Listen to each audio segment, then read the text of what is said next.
DLL. So, without further ado, let's start this panel.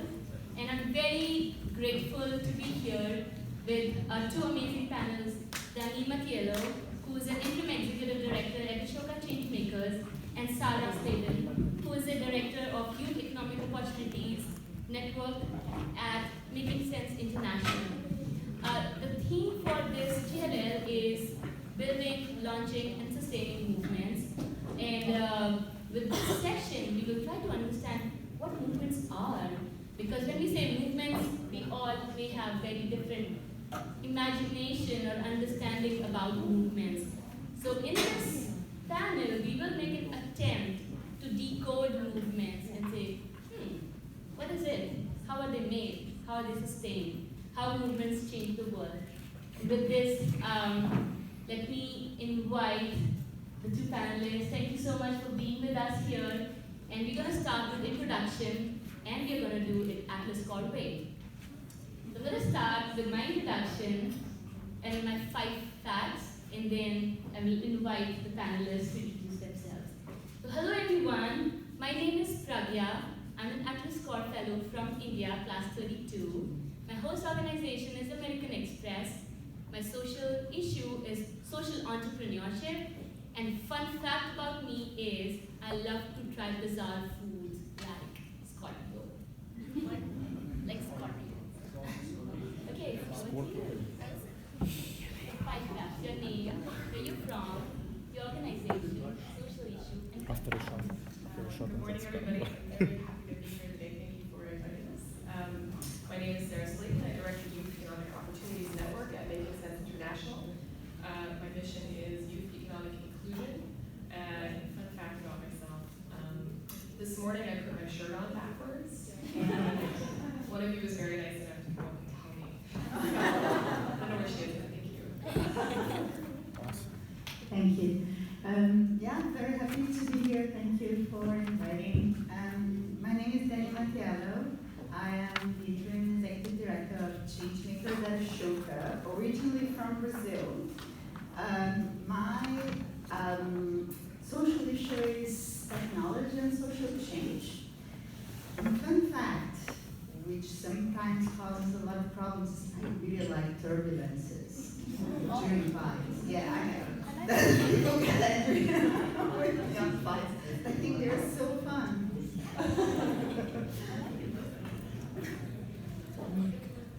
thank you so much. That's a lovely introduction. I would agree with you actually. That's exciting.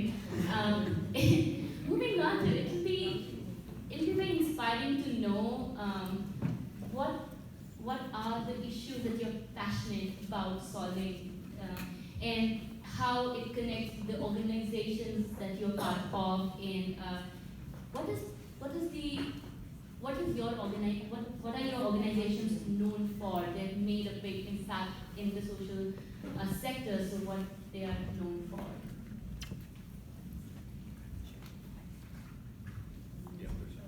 And that's like 5 minutes, Pragya? What's the... Okay. So I think, and he has been with us. So Ashoka is mostly known for our work on social entrepreneurship, which I believe most of you have heard about. Ashoka was started about, we're going to complete 40 years very soon. And back when we started, even the word social entrepreneurship was not very well known. When Bill first thought about it, he was still working in PC, and he realized that there were people on the civil society that were making an amazing change, and they were very lonely. And these people were so committed to solving the problem that, there are stories about people that would sell their houses so they could have money to continue working, and and they thought they were pretty crazy for doing that. And then, the whole process was how you actually identify that and give this people an identity.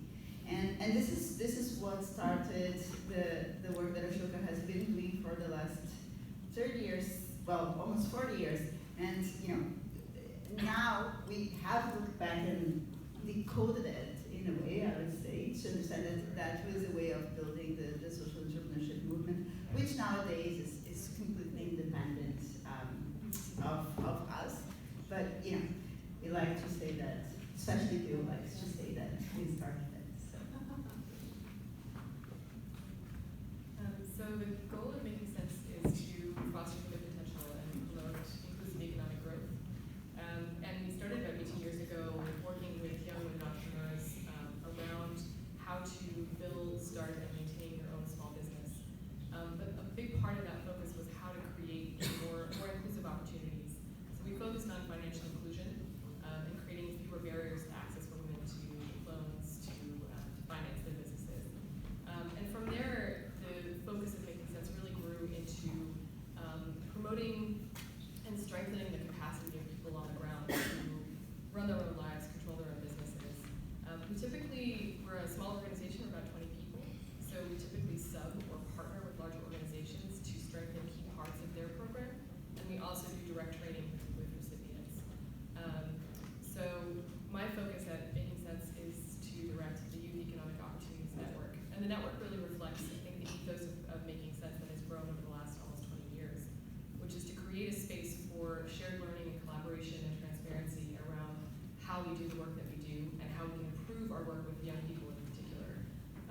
And I joined Making Sense about 3.5 years ago, and I think what really drew me to the organization was my own interest in economic inclusion. I think there's been a hyper focus on economic growth as sort of the sole focus of development, but I think when that happens, we leave people behind. That economic growth is not a given when it comes to inclusivity and access and opportunity for all. And so a lot of what I focus on and think about is how to think about where are the barriers and obstacles that might be invisible, that might not be obvious, but that really impact young people's lives. And so when we talk about growth and economic opportunity, we're not just talking about making money and starting businesses, we're talking about having holistic opportunities, access to healthcare, access to well-being, inclusion. Who are the people who get left behind when we promote programs and when we talk about giving grants and fellowships? That there are a whole group of young people at the bottom who do get left behind. And that's for a whole range of reasons that are around discrimination, around inequality. And so those are the issues that we really have to start to integrate when we think about economic opportunity. Thank you. So both these organizations have played a very pivotal role in which they have changed the landscape in the sector. So quick question, like a yes or no thing. Do you think the movements of this kind of large-scale change, they happen by chance? Like you keep doing one thing after another and hit and trial, or they're carefully designed and orchestrated?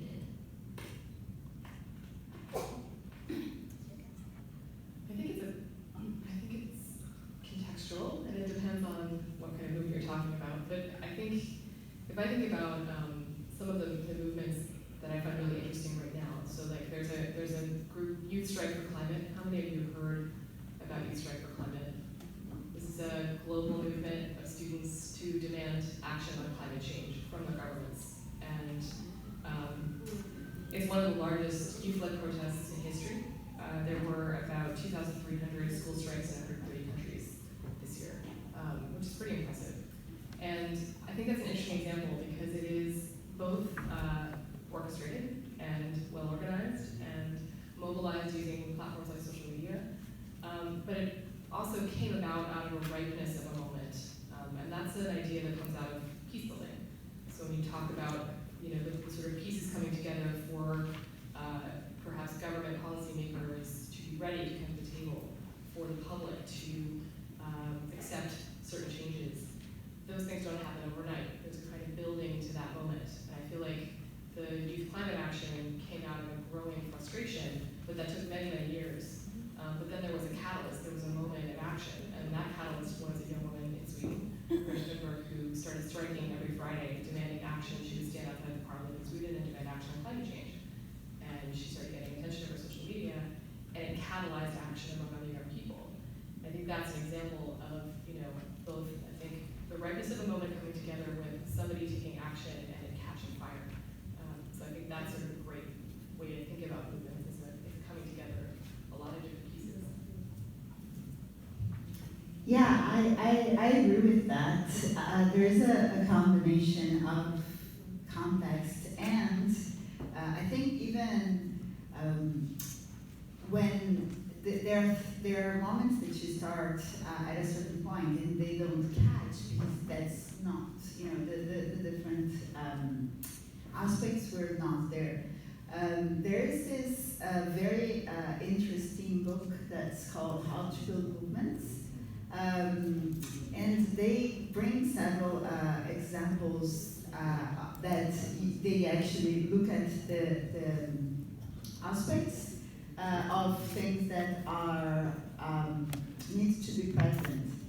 At Ashoka, we think about 3 different moments. So the first one is building your core community. So usually you have someone, like I think Greta is a good example, but and then she mobilizes a team around the cause, and then you start creating this first step, which we usually address as this idea of core community. And then the second step is what the idea of building partnerships. So you start growing, and then identifying what are the other elements, or the other organizations that you can engage. By that, you go to social media, so there's an open dimension to it, anyone can engage. And that's where we feel it's, as someone who's potentially being part of that and sponsoring, you reach what we imagine is like a tipping point where there's enough momentum that it really goes beyond, our own actions, and it's taken, and then it's not possible to contain it anymore. Thank you. That's very interesting how you said that there are so many times when an idea comes, but it's not the right time for it to be turned into a movement, and they get dropped. And then there's a time when there's a right idea, right thought in the right context, and then it needs a bit of like orchestration for it to move from a one-time protest or an activity to a sustained movement over a long period of time. And I think this conversation is a great segue into going deeper and kind of also start looking at the nuts and bolts of how that really works. And people in this room are all doers. They love to understand the engineering behind the visible change that you see in the front. So I would love to also ask you, and you can either take example of your own organizations or any other movement that you would like to delve deep into, and talk about like what does that did differently, kind of like a storytelling that this is when this idea happened, and then the whole process of it, but with more examples and like details. I feel like I jumped into this one in my last answer, right? Sorry.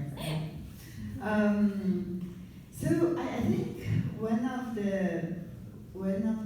cases that I feel, it's very dear to me, and I suppose because of what happened yesterday, and to see that even though there's so much, freedom, we are still scared when something like what happened yesterday happened, is to look at the LGBTQ movement,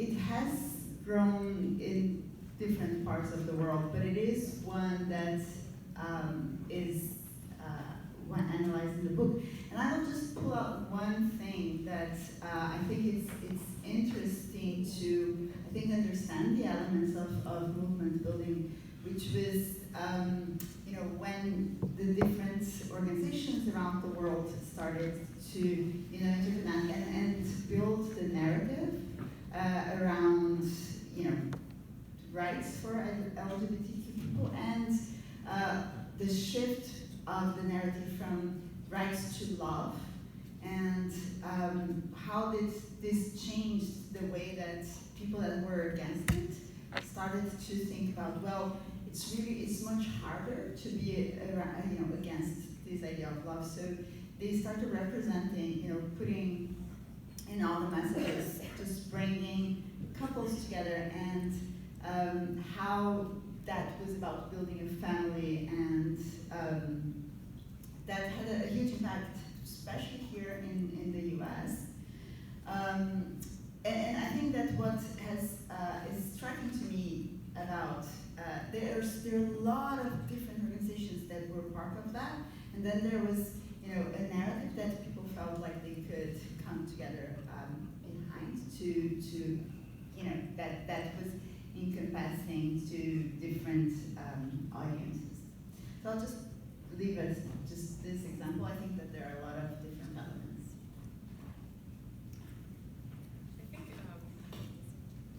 I think the storytelling part is really important, the personalization of it. I was thinking about this conversation, I was looking at both the climate movement as an example, and the way that young people, it wasn't just that they went out and marched, they had very specific demands and very clear targets. And they were saying to governments, we want you to hit these targets, we want you to incorporate these demands into legislation. And it happened. And it resulted in climate emergencies being declared in different countries. In London, Angela Merkel cited it as one reason, the youth protests as one reason that she voted for limits on emissions in EU elections. So there's examples here of a movement actually changing and influencing institutions. In the US, you see political candidates in the lead up to the election actually talking about climate change, and it's becoming an issue of debate in a way that I don't think it was really included before. And that's the influence of young people saying, these are our lives, this is our future, and we want to have a healthy planet. It's really hard to argue with that when you have a generation saying, what are you going to leave us to inherit? The other example, I think, where personal stories are really powerful is the student movement here in the US, March for Our Lives, which is about preventing gun violence. And I really encourage you to go to their website and look at how they tell their story and organize the information around their movement. It's incredibly clear. It's also very emotional and very personal. It tells their stories. And their mission is to harness the power of young people across the US to fight for sensible gun violence prevention policies that save lives. And I wanted to read that very clearly because that sentence is inclusive. Sensible gun violence prevention. They don't say gun control. They never say ban guns, because that's a trigger word that shuts down the conversation often. I thought it was really interesting that is the way that they're framing this movement. And they're talking specifically about policies. They want to change the way the laws are written. But they did this in two ways. They had a giant march here in DC. There were millions of people. I went to that march. It was really incredible. And most of that march was about stories. Different people coming forward and talking about their experiences with gun violence. It was deeply, deeply personal. And it's hard to argue with that. It's hard to say to somebody, your experience isn't valid. It's really personal. And then from that, it was one of the single largest daily protests against gun violence in history, organized by young people, by high schoolers, which was pretty incredible. Then they went out across the country on this kind of road trip, and this was inspired by the 1960s freedom fighters movement. And they went city by city, and they engaged in the community to hear about different perspectives on gun control and on gun violence prevention. And they talk about that in the movement. They don't say, you have to believe what we believe, but they said we went out to the community and we wanted to hear different perspectives and different experiences about this. They organized with mayors at the city level. They tried to influence city level policies. So in both cases, these movements have both a kind of storytelling and emotional, personal component, but they're also very clear about what they're asking for. They have specific targets, and they have different ways that they're trying to influence the institutions that shape these laws. And then they've also inspired other movements from that. So in university campuses around the United States, you have students demanding that universities divest from fossil fuels, for example, on the climate front. It's just very interesting. So it's educating, activating, engaging, and targeting institutions to make cultural change. Thank you so much. And what I heard in both of your examples is the mention of the word they.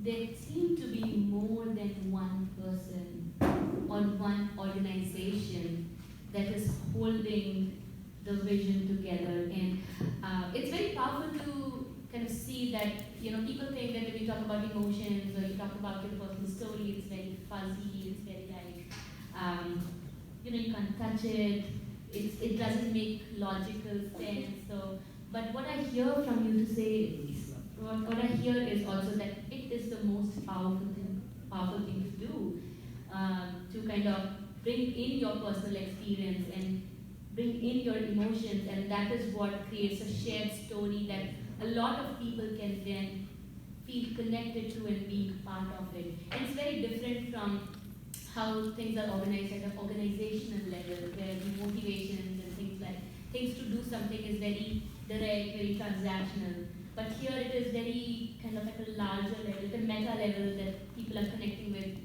global human emotions. So I'm curious to understand that it seems very fluid. There seems to be multiple people who are taking ownership, who are sharing a larger humanitarian, universal message of peace, love, empathy, for whichever issue that they're standing for. Now, how do they coordinate that? Like, there's social media, which is happening, but like, do they get in a room and do a policy dialogue? Does that even happen? Do they go on a retreat and plan?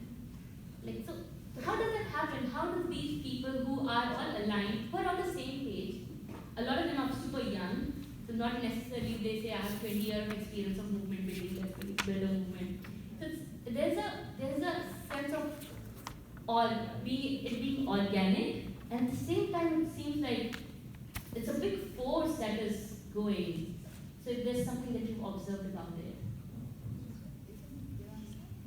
Sure.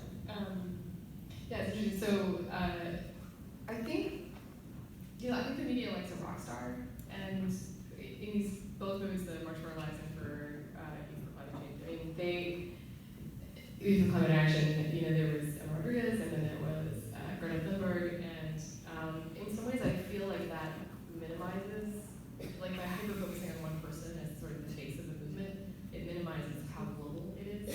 I think that's important in the beginning because it does bring attention, but you actually see that young people who are part of these movements have said, I know the March for Our Lives movement, they were very clear early on to say this isn't about one person, this isn't just about our high school, this is about all young people being able to go to school without being afraid of getting shot. This is about all people being able to go to the theater and restaurants and sports games and concerts and feel safe. So they universalized it. And the other thing they did that was interesting was to say, our high school is relatively privileged, and we're a bunch of white kids, and we're getting a lot of media attention about this shooting. But this shooting happens every day in communities all across America who don't get that coverage, whose stories are not told. And so there was an intention behind the march of bringing in many, many voices and different perspectives and experiences. And I think they were early on careful to say, like, this isn't perfect, and we're learning and building this movement as we go, and we want you to be part of it. So, going back to your early question about one being about one person versus being about a movement, I think there's some interesting examples within these two, at least, that show young people kind of responding to that. The other thing is that what's interesting about these movements, and the reason they've sort of, I think, gotten so much attention, is that I think they kind of defy popular ideas about what young people are. In this country, it's sort of popular, like, youth are not politically engaged, they don't care, they're not going to vote. And these movements have been very clear about saying we are going to vote. In fact, we just got 50,000 people registered to vote, new voters across this country, and they're going to be voting in the midterm elections. So politicians, we want to see this issue on your docket, we want to hear you talking about it. So there's an awareness, I think, or self-awareness of the power of young people as voters and as a constituency to say we can influence the conversation. And if you think we're not paying attention, we are paying attention. And it counters, I think, this idea that young people are kind of asleep at the wheel. So I think that's a big part of the power of some of these things. Yeah, and I think that this is when your question about how do they organize, right? I think that when you realize that it has to move from the one person to come together, I think that it's there are several, I would say, tactics that have been used by many people that are organizing movements and bringing together. They're not. I think that what is interesting is not. It's that it's not completely centralized. So there are different ways that teams form around an issue, and then they come together. I think what is super interesting is to see the difference between how corporations organize in the past, and as I was saying, it was very hierarchical, and there was a clear decision makers. The tools that people need to learn today in order to be able to operate in the world that moves much more through engaging and collaborating, are very different. So one thing that we realized as an organization after we have selected more than 3,000 Ashoka fellows, Ashoka social entrepreneurs, is that these are not the people that will just change the world. They are the good stories, but we need to go beyond that. We live in a world where the problems are being created really fast, so the only way we will be able to achieve solutions is if everyone can see themselves as a change maker, as we call it. So we selected, I would say, the best stories because that was really important to get the attention. And I think that these Ashoka Fellows are making amazing change. The way that we move towards a space where everyone can be a change maker and have their power and can build a team, that is completely distributed. So you would see different organizations coming together and supporting young people, for example, because they are the key of a movement building around the future. And they have retreats and they do design thinking. But I think that what is interesting is they know how to operate in this world, and they know how to have these conversations that it's more about the final goal and it's less about the precise structure, because things change so quickly, especially with internet and systems and all of these conversations. I think there's a lot of focus on social media around movements and activism, but that's just a tool, right? It's just a platform that you can use, and it's very effective. But I think that the bigger issue is having the skills around communication, organization, and analysis, and compromise, and being able to disagree and to find a common solution. And those are softer skills that take time to develop. As a person, I think all of us spend our lifetimes trying to develop them better. And a lot of what we do in Making Sense is around skill building and training. And when we think about running your own business, those are also skills you need to run a business, right? You need to be able to communicate, compromise, and collaborate, and work effectively with others at whatever level, whether it's your employees or whether it's a funder or your team. And so a lot of our focus is on building those skills in young people so that they can navigate the way the world is changing and how quickly it's changing, and be ready for those difficult moments. And so you asked us to talk about movements, thinking about the relationship between what skills are needed to make a change, and how applicable they are to your job, to your family life, to your social life, as they are to creating movements. You see the success of these movements has been around really like a savvy awareness of how to tell the story and how to communicate and when, that I think is really powerful. And I think you can learn it, but it does take a certain level of skill that we should be investing more in young people. This invoked a lot of next series of questions, and also some at philosophical level, some at more practical level. And I was looking in this room and I'm like, oh, so we are living in a world which is changing really fast. And in this fast changing world, these structures seem to be very fragile and very it can change very, very fast. And I do not know about everyone, but when I grew up, I grew up in a part of education system which focused more on hierarchy. which focused more on learn the hard skills of learn how to do math, science, learn how to read maths, for example. So these are the things, and then there's a teacher in the classroom who's going to tell you what to do and you do that, and then there's going to be someone in your family, the elders, who will tell you what to do and you do it.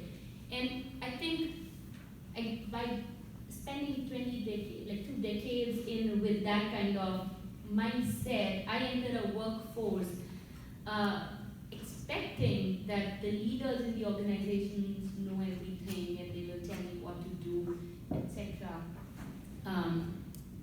Or someone knows what to do, and my role is to know the hard skills, and I'll be okay, and I'll be able to thrive in this. But what I hear you saying is that you may not be able to thrive or not be able to create as big change as you want to be if you're still very focused on just one kind of hierarchy, or just knowing certain skills and feeling very comfortable that I know these skills and I'm gonna be okay. So I'm curious to understand that we, as people sitting in this room, who want to be part of big change, who want to create big change, what are the leadership skills that we need to learn? And what I heard from you is that these leadership skills are going to be instrumental not only in the organizations that we work for, whether it's building a movement or not, but also in our personal life, in our friendships, because everything is so fast-paced and so chaotic and so interconnected. And what I heard is that some of these leaders who are at the helm of these movements are demonstrating these skills. So understanding that what this looks like, what is the new face of leadership? Is it like okay to make mistakes, being humble, etc., or is it that like I know it all and I need to be this hard-faced person, I need to just tell the facts and shy away from like other stuff? So it will be very interesting to hear that these new skills that you are seeing being way more important than they were ever before, and that we should all start prioritizing learning in our lives.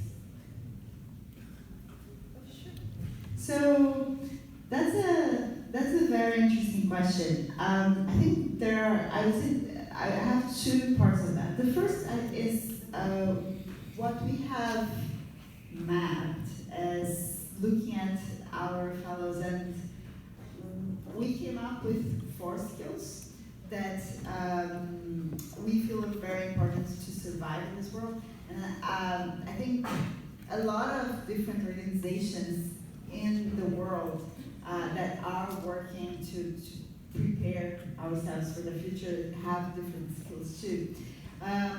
One thing that I think it's important to just start with to preface the 4 skills is that we feel very strongly just by looking at our fellows that there is such a huge need to ensure that everyone is equipped with these skills.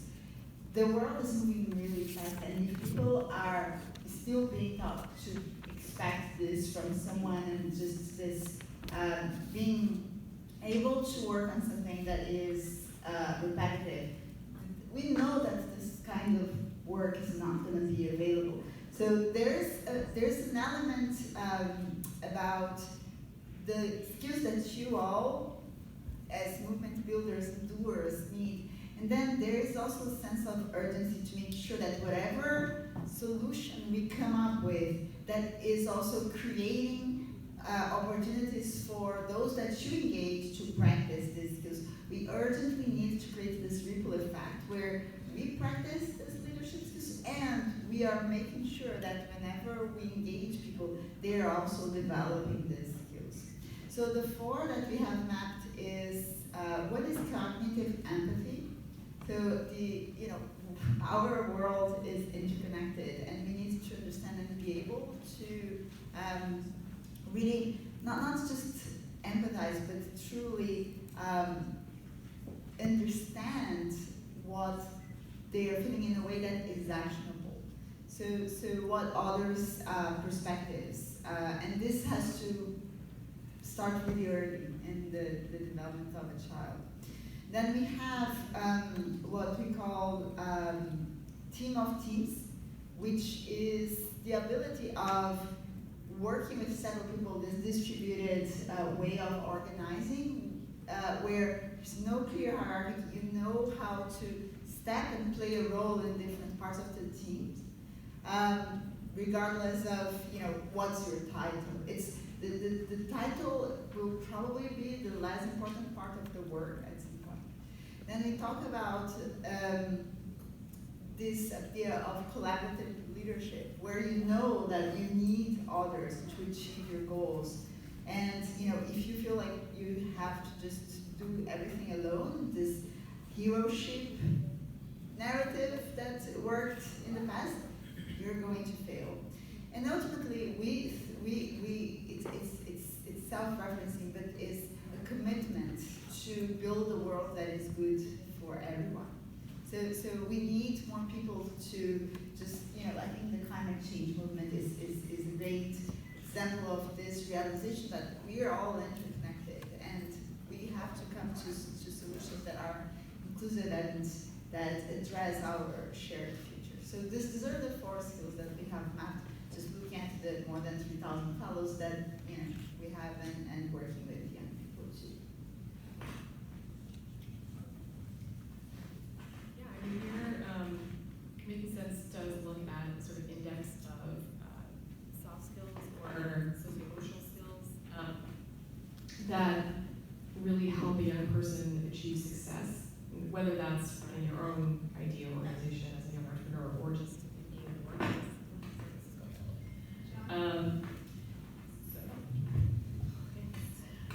I know, like in my own experience as an employee, that the bosses that I've really appreciated are those that communicate effectively, that delegate authority, meaning that they give responsibility and they empower people in the organization to do their jobs and to grow in their jobs. I guess, we can talk about this sort of in abstract ways, or we're talking about sort of an index of skills that all employers need to have. But if you think about your own experience in work, what are the types of leadership that you've appreciated? What has sort of empowered you or made you successful? I'm assuming because you're in this room, you have a certain degree of these skills already, because you've been successful, you're part of this amazing program. But I think this is one of the biggest challenges that we face when we talk about economic inclusion, is how to teach these skills. I mean, you said that they start really young, and that's true. I mean, we spend our lifetimes trying to hone these skills and make them stronger. But if you're coming to the table late, if you haven't had those opportunities, I think we need to think really hard about how we help people bridge that and get to a place where those skills start to become more natural and more innate. And there are tools out there, and there's more research out there on what the skills are and how we train for them. Through our own network, we organize this annual Global Youth Economic Opportunities Summit that takes place every October here in DC. And a big part of the summit's focus is on skill building, looking at the blended skills that people need to navigate the world of work. And it is STEM, it is math and science and hard skills and analytical science. And it's socio-emotional, it's being able to resolve conflict and communicate effectively. But what's been interesting about how these skills, how we're teaching these skills now, is that entrepreneurship has started to play a larger role in mainstream skill building. And looking specifically at what are the skills that make an entrepreneur successful, and how do we then translate those skills into everyday workers and into other workplaces where you're not running your own business, but you're still applying the same kind of pieces of entrepreneurship. So creativity, problem solving, being resilient. So when you fail, you're able to get back up and do it again. Not being afraid of that. I think that a lot of what entrepreneurship offers can provide good lessons for all of us, even if we're not running our own business. So there's been an interesting evolution in thinking about skill building that I think connects really well with social impact entrepreneurship, and that can have wider lessons for how we prepare young people. And I think it's applicable to movements, like I said before. I got hooked on to one thing that you said, those who come late to the table. I feel like I'm slightly late, if not very. I'm not super young, like 15-year-old who's launching a movement, but I'm also not super old, that there's no hope.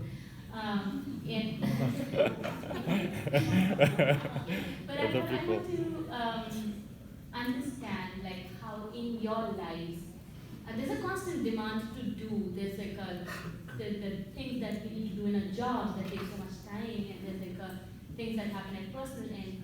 How juggling between all of these, how do I, in my day-to-day life, build these skills? And as I understand that these skills, it's not that one day I will wake up to be this transformational leader, or one day I will wake up to be this perfect storyteller, but how do I, in my day-to-day life, while doing my day-to-day work, learn these skills? And maybe if you can give examples from your own lives and how do you do that, that might also give us some inspiration, and to say how do we, this is possible and doable. Like sometimes it looks all very nice, but it also looks like, how can I do it? Like, you know, I feel overwhelmed. I'd rather just go back to doing the things in old way, because at least I get a sense that things are moving. It may not be moving in, or it may not be going where we aspire to, but at least the comfort of seeing things moving versus trying to learn something that looks or sounds very overwhelming.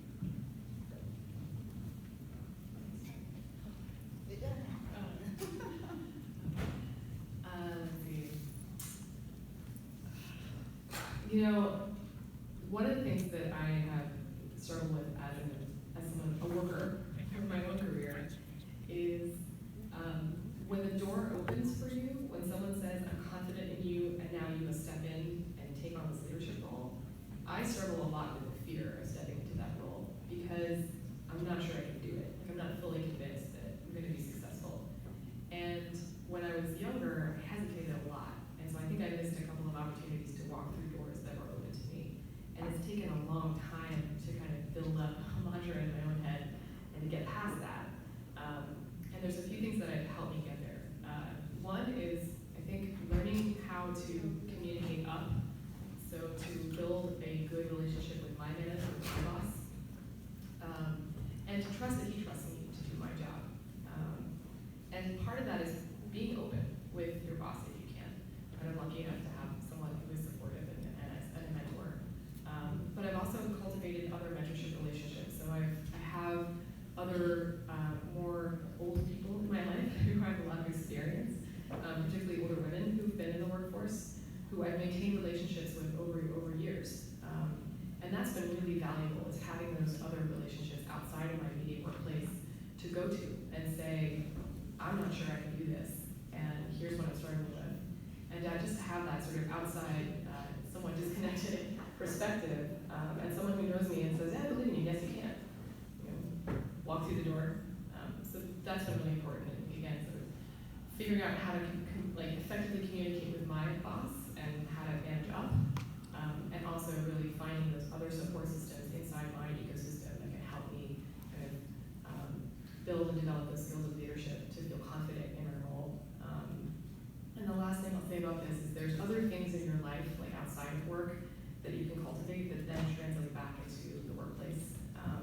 I race bicycles competitively. I'm on a team, and it's kind of scary at times. And so you have to push through a lot of fear when you're racing.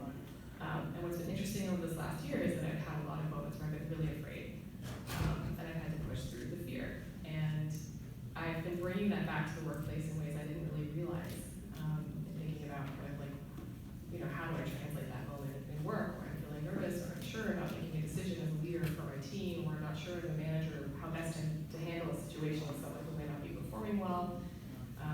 Those other lessons from outside of work have helped me feel more confident. If I can do that thing, I can probably do this. So. Yeah. I was going to talk about mentors too. I think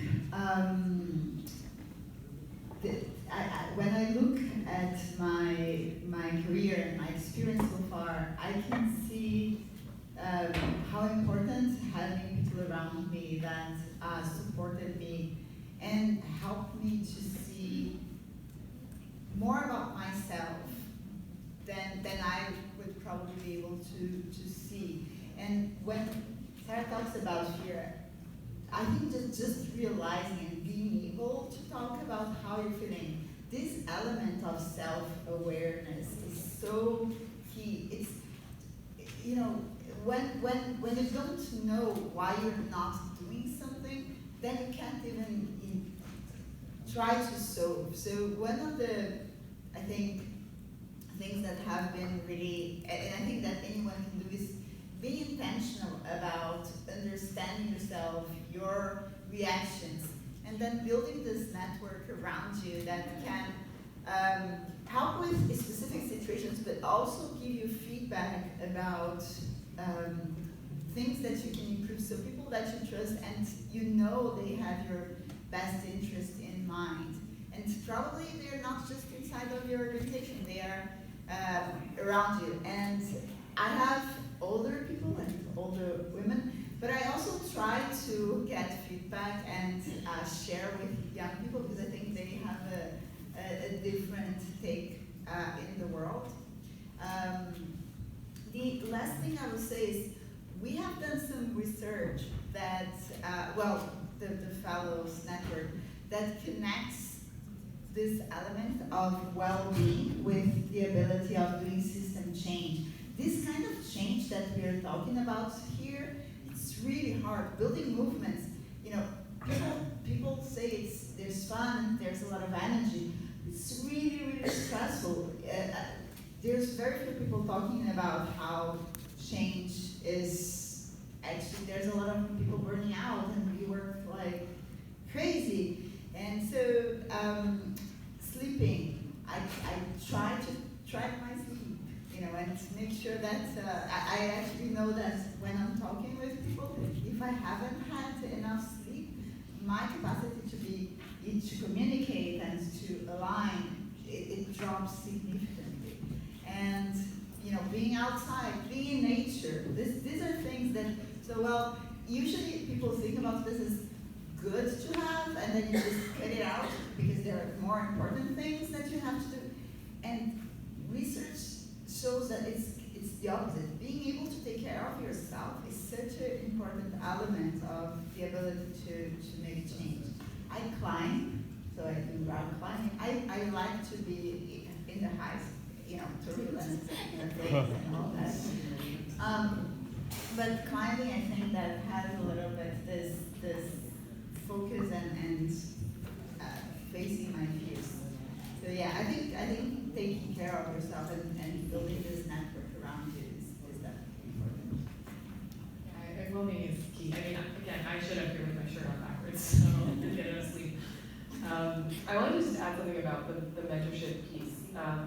You know, I'm sure you've been told mentors matter as entrepreneurs, but how you manage and maintain those relationships is really critical. Mentorship relationships are not just about what that person can give you. And I think the mistake one can make with mentorship is that it is a two-way relationship, it's a friendship, it's something that you take care of and maintain. So even when you don't necessarily need something from that person, you stay in touch and you do that outreach and you manage that relationship. And it will stay with you for years if you do that. But I have seen mentorship relationships fail because it is treated as a one-way street of just tell me what to do, tell me what to do. And that's not what it is. And if you can learn how to cultivate and manage that mentorship relationship, that in itself is a skill that I think will help translate down the road. And the well-being piece is so interesting. I'd actually love to see that research. We have a focus of that at this year's summit in the fall, the Global Youth Economic Opportunity Summit, because we're starting to see more and more youth entrepreneurship and youth economic opportunities programming incorporate pieces around trauma, mental health, well-being, because there's a recognition that, you know, we can train people all we want, we can give people skills and build all these training programs, and, you know, governments can write policies, but if you're going into the workforce and you have PTSD, if you've experienced displacement or violence, you're carrying that with you in your life and in your workforce. And we have to have healthy workers who have a healthy economy, and so we're seeing more and more of that incorporated. I think it's a really interesting and vibrant area of research that all of us could benefit from. It's amazing like how everything that you say invokes more questions, but I also realize the need to contain myself and not ask more questions. And at this point, I would love to invite my fellow friends to ask questions they have. And please feel free to bring your questions. Just raise your hand and have, make sure. yeah, we do have time till 12, so we do have Come in your way. questions. Here, come my way. Hi everyone, I'm Istanbul, I'm from Pakistan. I have a quick question. Like often I run my own social enterprises and we have movements, green movements we do around climate change, sustainability action in Pakistan. But the biggest challenge is that what we face is how do we measure the success of our movement? Because the long-term impact we see is maybe coming in next 2 or 3 years, but often as a social entrepreneur I feel that anxiety that 4 people showed up or 5 people showed up. So is it quantitative or is it qualitative? How do we measure it? Thank you.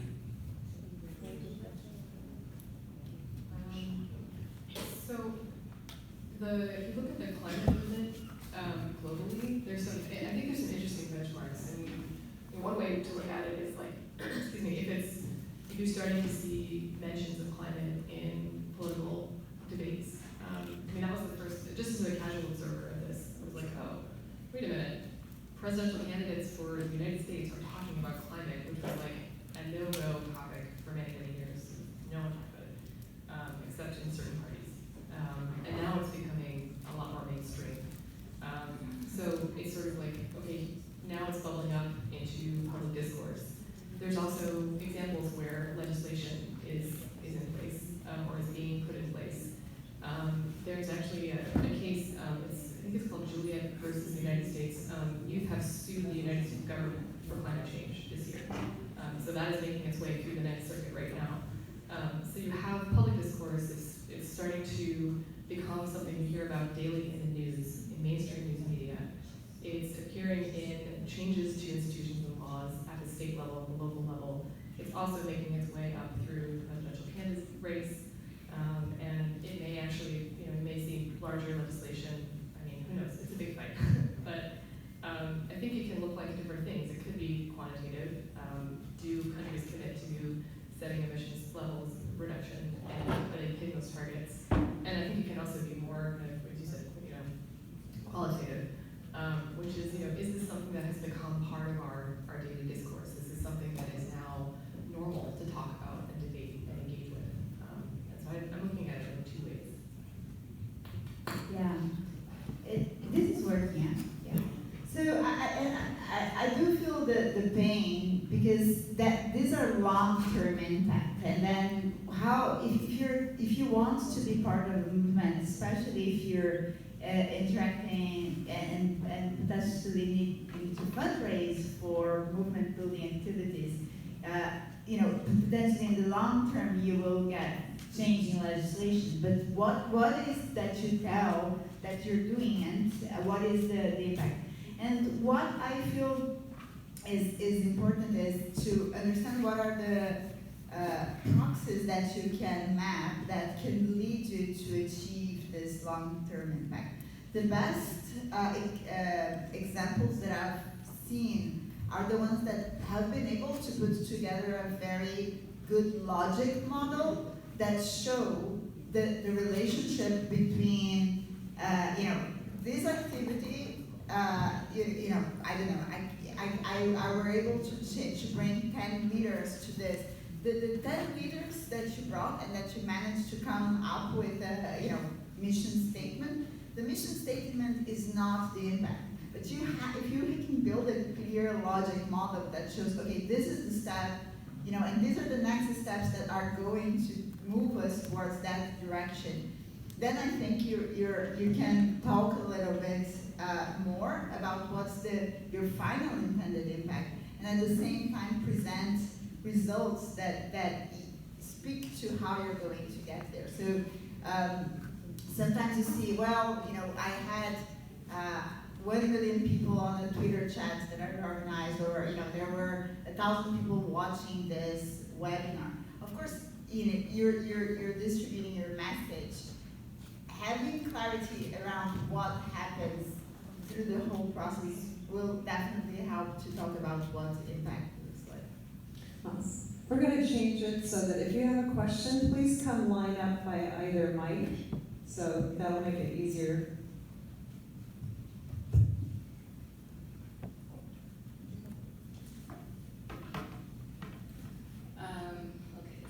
Morning, my name is Patience, I'm from Nigeria. So my question will go to the panelists from Making Sense. One of my experiences being on radio as a broadcast journalist is the fact that there are lots of women who are unbanked on the basis of discrimination based on their gender or their husbands not wanting them to own, bank accounts and all that. And I don't know how far you've gone with Making Sense in terms of the scope of your work and your in other clients. Now, I don't know if you have some tools that you use to help people with particular reference to women who are discriminated on the basis of gender or on some cultural basis, if you could help me with that information. Yeah, let's chat after because I can give you my card and we have resources online around this. But one of the things that Consent has done, we work on financial inclusion in a few ways. But one of the big pieces is engaging men in the process of financial inclusion. It's not enough to train women and provide them access to loans, but you really have to engage the whole system and get men in the community on board with that. Otherwise, it's not going to change. And I think what's troubling about women being unbanked is that they become an invisible part of the economy who are contributing and distributing a lot, but they can never be verified. And so that's been a big focus for us. But again, we really emphasize is that you have to engage the entire community Almost to an hour. support them effectively. That's fine. The other thing we're working on with Syrian refugees in Lebanon is on using blockchain technology. And blockchain is essentially like, I'm not a technologist, so I'm going to do my best to explain what this is, but it's essentially like a database without the face. Like you can't just own it. It's open and verifiable. And so what we're doing is using blockchain technology to help refugees create or recreate economic identity. So when you're displaced from your home, one of the first things you lose are your records and your credit history and your financial history. And it's really hard to get access to loans or to finance when you go somewhere new because you don't have that history that a bank or a lender could verify. And so we're working with refugees to rebuild quote-unquote economic identity such that if they are able to return to Syria, they would be able to rebuild their lives and businesses, or if they are sent somewhere else, that a bank might be more prepared to lend money to help them start their businesses again. So we're doing it in different ways and with different types of populations, but for women's financial inclusion, we do have a number of toolkits and trainings that we've done that we can give you as examples of how this work is being done on the ground. Okay, any more questions? Mike's available, thank you, go ahead. Okay, good morning. Sorry, I have some couple of questions. I've been writing my questions. Yeah, so I just want to understand the difference between leading a mission and building a movement. Because for me, I remember for those people that attend the last Global Pathfinder Summit, there was a session that I talked about building a movement. And they made us to know that building a movement comprises of people, identity, and collective actions. So what is the difference? Because I just believe that when you build a movement, are you looking at the numbers? Because you mentioned about you have a YouTube chat where you have a lot of people on the platform. Some people might just watch because of the interest to know what is going on, but not being part of the movement. So what is that? Do you need to consider people, or do you need to consider their identity, or what do you need to do when you are creating a movement or building a movement? And what is different between that and leading a mission? Because the mission is something that movement can stop after they've achieved their goals, but mission is something that you need to consistently look up to. So I just want to understand, because the session is actually talking about leading a mission, but we are talking more of movement. So I want to know the components of those. Thank you. So I think that one key element about the idea of movement building is to change the way people think about something, right? So it's not the final goal is not to change one specific outcome, but to really change the way the system works and to change the perception about why something is important. when we talk, for example, about so just to go back to our example, I would say that the mission is to make sure that everyone is a change maker, but the movement is about changing the perception about the importance that everyone has the same skills. You need to create the demands and the need for that change. And this is about a cultural shift, a mindset shift, that it's not just about achieving one specific outcome, but really changing the way people think about it. So I think that they're connected, but I feel like the importance about understanding this element of movement building is there is a change that happens in perception as well.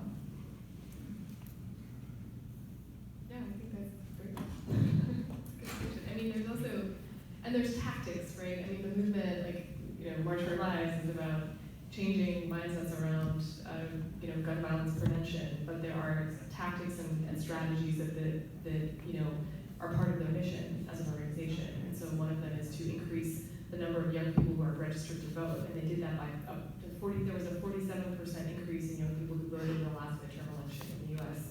That this movement can point to and say, look, we're changing. This is something that we targeted and we've seen change.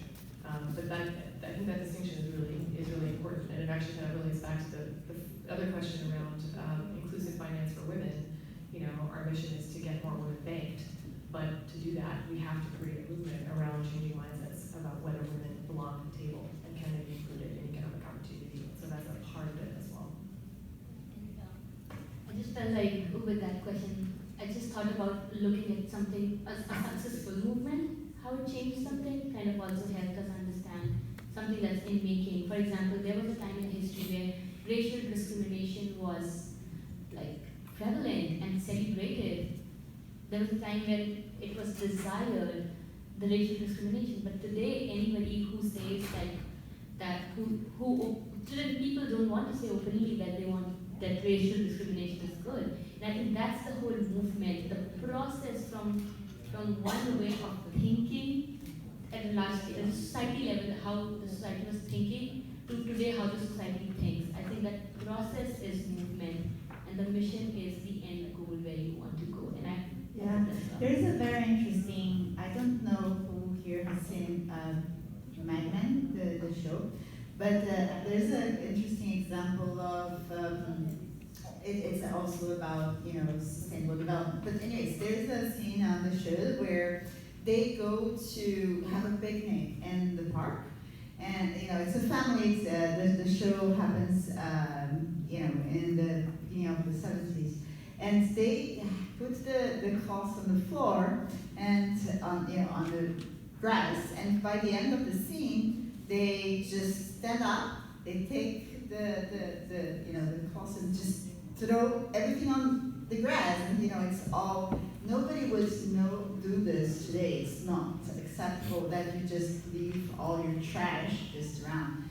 There's, this kind of shows the difference when you change mindsets about something, and something that was acceptable before and celebrated, and that women couldn't vote and couldn't.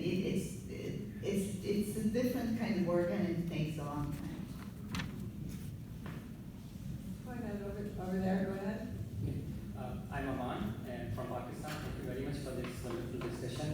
So the idea which I have from all the discussion, that all the movements or all the examples you gave are being led by the youth, but on the other side we know that these, in order to have the change at the broader level or at the macro level, we need to incorporate all these movements in the policy or at the broader government level, and we have to have the political will and all the will of the leaders or those who are making these policies. So, but we see oftentimes, or most of the time, that there is a gap between those who are leading the youth who are leading these movements and the policy makers who are actually making the policies and implementing it. So my question is that how can we bridge this gap, and if you just expand it a bit more to the developing world, because we know, okay, in states, because this is the developed world and political ownership is there, but if we look at the developing world, they have their own competing priorities, and they don't say, okay, we have to meet the needs of the basic needs of the population, or the education, or whatever it is. So climate change, sustainability, these terms seems really fancy for them. So how we are going to bridge this gap between those who are leading these movements and those to them who are really implementing and making these policies? I would challenge the idea that this is a developing country challenge alone, though. I mean, if we look at the U.S. government right now, or like this cabinet, its average age is 65 and older white men. So, I think Congress, we just went through an election, and there's been a lot of talk about how this current government is more representative than ever, and that is true. We have more women and more people of color in Congress now than we ever have, which is really exciting because it means that more people in office look like and share experiences with American voters. But I think there's a long way to go. I saw a statistic somewhere, I think it was from youthpolicy.org, which is a really good platform around policies for youth globally. And it was something like the average age of a youth and sports minister is 65 years old as well. So sort of, you have a youth ministry, but it's being run by much older folks. So I think there is a disconnect often between, youth-led activism and movement and people who are writing laws and leading countries.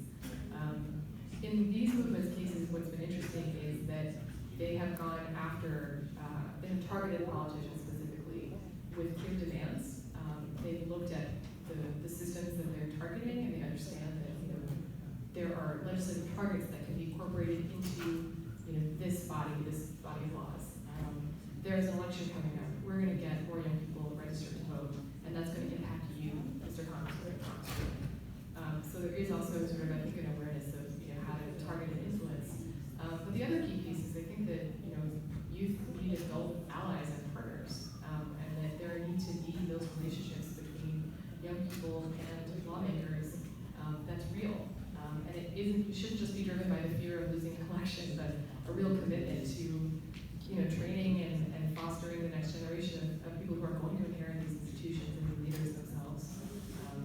So I think that's a big piece of the puzzle that I don't know that we've really solved, but I do see that movements that have been more successful have been able to find those adult allies and bring them to the table. Yeah, that's perfect. I think we talk a lot about the importance of really making sure that young people are seen as a big part of the decision. I don't think that the idea is that they don't need adults. I do feel sometimes in conversations that we're like, oh well, we're not young anymore, so does that mean that we don't have a role? On the opposite, it's just like you need men when you're discussing, women issues. Our role is key here to ensure that we're building the space and making the bridges. The fact is, historically, young people have been terribly underrepresented in discussions that impact their lives.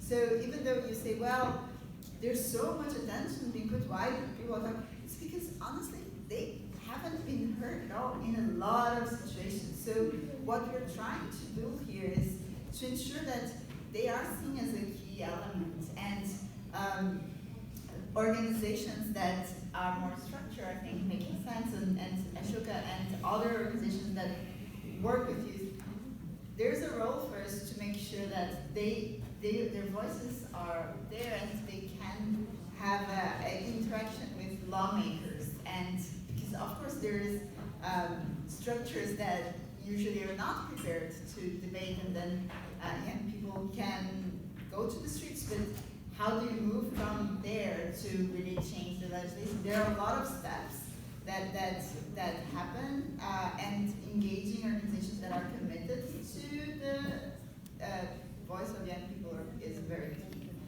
So it's not, well, now we don't have a role. It's let's make sure that young people are part of all of the discussion and they can lead, right? They're not.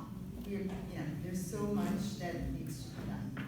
Awesome. Let's take the last question.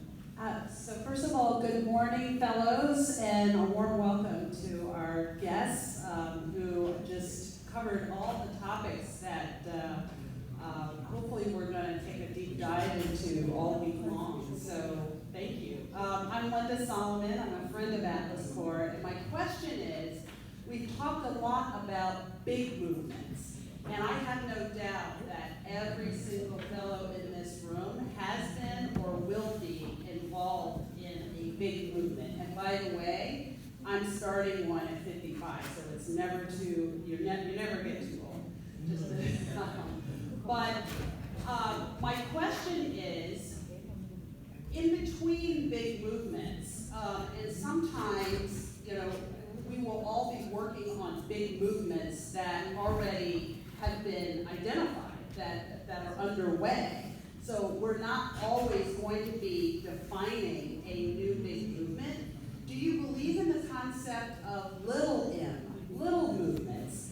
In other words, as leaders, and personally, one of my philosophies in life is, everything I do, I view as a movement. That I'm either building or contributing to or leading or following in some way. But do you believe that there's such a concept as little m movements? Because some of us may be working, as I said, on existing ones, or maybe in finance or marketing or technology, building an app. And are those movements, or can they be? And do these leadership skills we've talked about apply to little m? In 2 minutes or less.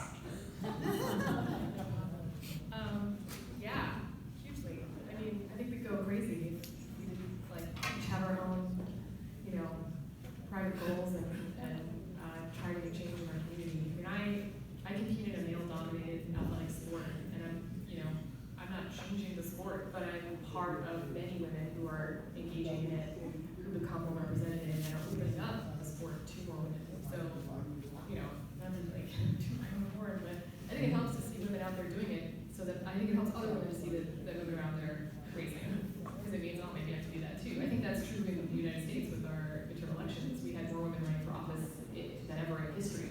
And it started with somebody in their local county saying, I'm going to run for county representative because I don't see anyone who looks like me and I want to do it. And it created this kind of small, localized movement, turning into something much bigger. And I actually think that's where it starts. I don't think we'd see the current big movements happen without those little movements all kind of accumulating over time. Yeah, I love the idea of everything I do is a movement, because I think that this is a great way of approaching and thinking. The steps are probably similar. You need to, find who are the people that is next to you, and then, align the vision, and then build a team, and then potentially make a plan and see who are the people that you need to engage to make it happen, and have clear goals and make a change to the system. There are actually articles about small system change. People think, it's just about big movements. But if you're able to identify the system you want to change, I think that this is probably what I would say is the core element. What's the small mindset shift? What's this system that you can pinpoint that you want to change? The good thing is, by starting these small movements, you also get develop the skills to be part of these big movements, and so it's a great training experience. Awesome. Can we thank our panelists?